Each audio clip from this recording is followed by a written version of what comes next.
আপনি কোন সরবেন? আপনি ওই পাশ দিয়ে একটা হয় না ভাই।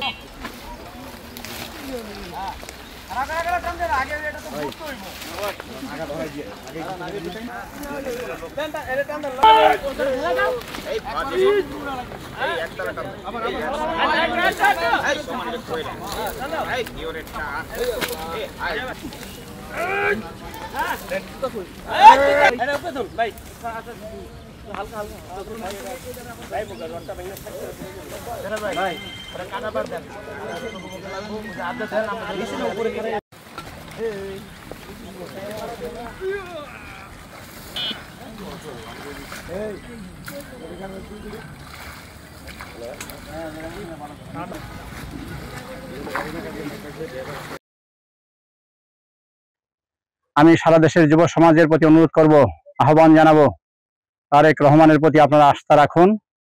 এই বাংলাদেশ, নতুন বাংলাদেশ বিনির্মাণে উনি ভূমিকা রাখবেন এবং বাংলাদেশে এসে শুধু যুব সমাজ নয়, স্বাস্থ্য, কৃষি, মুক্তিযোদ্ধা এবং মহিলাদের বিষয়ে উনি সবকিছু 31 দফা উল্লেখ করেছেন। লক্ষ লক্ষ যুবক সারা দেশে বেকার রয়েছে। এই যে খাল খনন যে কর্মসূচি, এখানেও যুবকদের একটি বিশাল ভূমিকা যুবকরা রাখতে পারেন। সারা দেশে হাজার হাজার খাল নালা ডুবা রয়েছেন। আপনার যুবকরা যদি প্রতিদিন 2 থেকে 3 ঘন্টা সময় এই খাল এবং নালায় ডুবার মধ্যে আপনি একটু ব্যয় করেন সময়টা, তাহলে দেখবেন সারা বাংলাদেশ অত্যন্ত নালা খাল ডুবা পরিচ্ছন্নতা পাবে এবং পরিচ্ছন্ন হবে।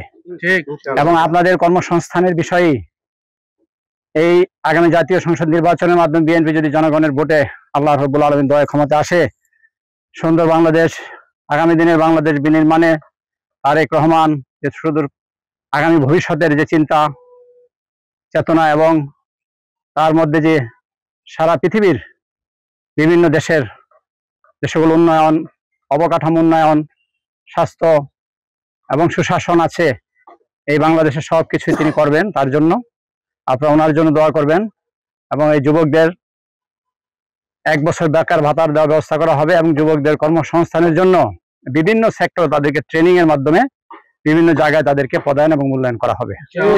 এবং যুবকদের কাছে আহ্বান করবো, আপনার নেশা থেকে দূরে সরে আসুন।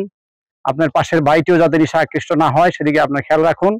এবং সারা দেশের মানুষ যদি আমরা পরিচ্ছন্ন, নিজেরা সৎ থাকি এবং পাশের মানুষটিকে আমরা সৎ রাখার চেষ্টা করি, এবং কোথায় কিশোর গ্যাংয়ের দৌরাত্ম্য হচ্ছে, কোথায় নেশার বিক্রি হচ্ছে, নেশা খাচ্ছে কারা, এগুলো যদি আমরা সমাজের মানুষ চিন্তা করি এবং সমাজের মানুষ আমরা এগিয়ে আসি এবং সবাই ভূমিকা রাখি, তাহলে একটি সুন্দর বাংলাদেশ করা সম্ভব।